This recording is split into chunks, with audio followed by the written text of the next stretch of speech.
ఒక చదువుకున్న ఎమ్మెల్సీ గారు సిద్ధాంతాలు కట్టుబడి ఉండే కమ్యూనిస్ట్ నాయకుడు. మా ఇద్దరికి కొన్ని సిద్ధాంతాలు ఉన్నాయి. ఎవరో ఈ మధ్యన ఏదో మాట్లాడుతున్నారు. నేను ఏదైనా మాట్లాడితే మంత్రి పదవి రాలేదని మాట్లాడుతున్నారు.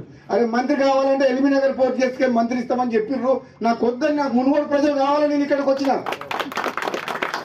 నన్ను ఎవరన్నా నీకేం కావాలి, మంత్రి పదవి కావాలన్నా, మునుగోడు ప్రజలు కావాలన్నా, మునుగోడు ప్రజలు అభివృద్ధి కావాలన్నా అంటే నేను మునుగోడు ప్రజలు కావాలి, అభివృద్ధి కావాలంట. అందులో అనుమానం లేదు.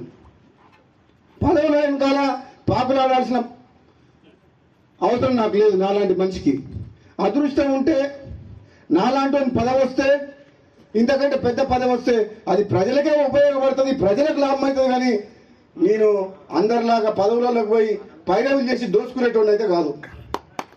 ఎవరికి కావాలి పెద్ద పెద్ద పదవులు?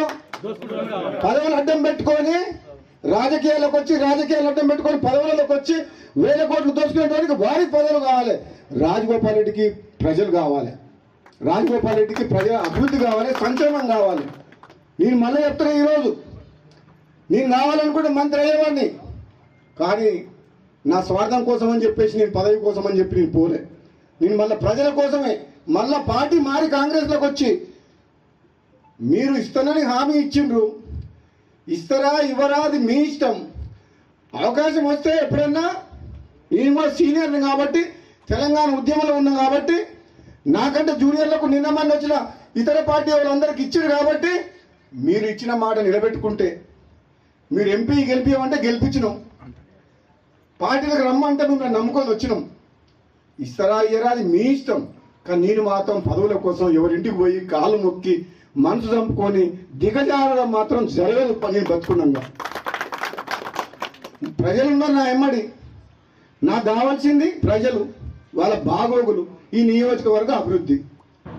ఒకవేళ నాకు ఏదైనా మంచి జరిగితే వాళ్ళకి మంచి జరుగుతుంది, లేదంటే వాళ్ళ మధ్యనే ఉంటా, వాళ్ళ కోసం పనిచేస్తా, వాళ్ళ కష్టసుఖాల్లో పాలు పంచుకుంటా, వాళ్ళ కోసం ఎంత దూరం అన్న పోతా, ఎంత పోరాటం అని చేస్తా, అవసరమైతే మళ్ళీ త్యాగం చేసి పోయినసారి ప్రభుత్వాన్ని మీ కాళ్ళ తీసుకురాలే, తీసుకొచ్చినా. నేను రాజీనామా చేస్తే మొత్తం టీఆర్ఎస్ ప్రభుత్వం 100 మంది ఎమ్మెల్యేలు మునుగోడు ప్రజల కాళ్ళకాడికి రాలేదా? అవసరమైతే అంత దూరం కూడా పోతా. నేనైతే భయపడా.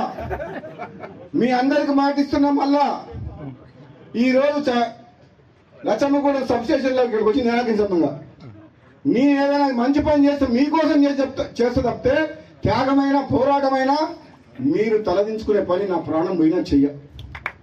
మీరు తలదించుకోండి. మీరు నన్ను ఓటేసి గెలిపించారు.